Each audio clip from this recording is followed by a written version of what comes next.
Barb and I produced this book, Recipes for Disaster.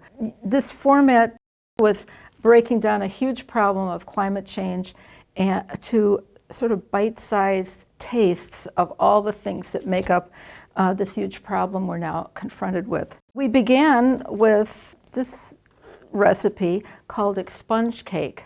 And the impetus for this was under the last administration, the website for the Environmental Protection Agency went down for about 1.5 years, and when it was relaunched, the section on climate change had disappeared.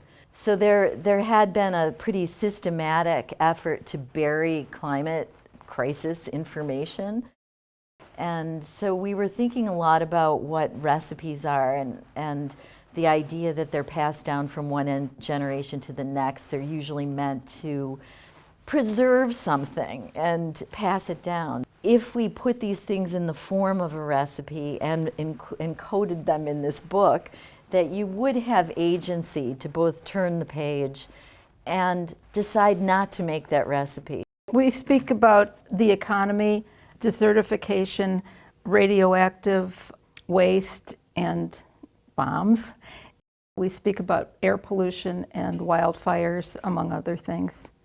This isn't necessarily the future we're going to have, but we are so poised at a moment when we are the wild cards in this equation about how we proceed. Somehow including it in this format made us feel like you could take this away and choose to turn the page. In order to present it to a larger audience, too, we made this installation, Vital Signs of the Planet. Each of those plates is a data view from either NASA or NOAA.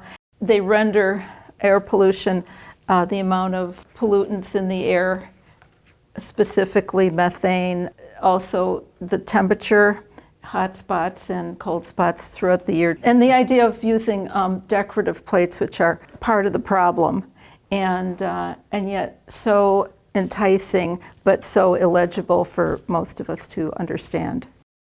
Gathering the data for this was really an intense experience because it's not good news, as everyone knows, and in terms of the environment.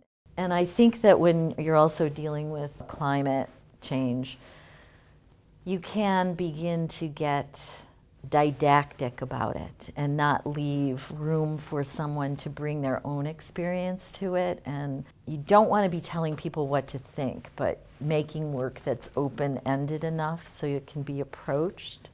Food has become, it has proved to be just such a topic for us.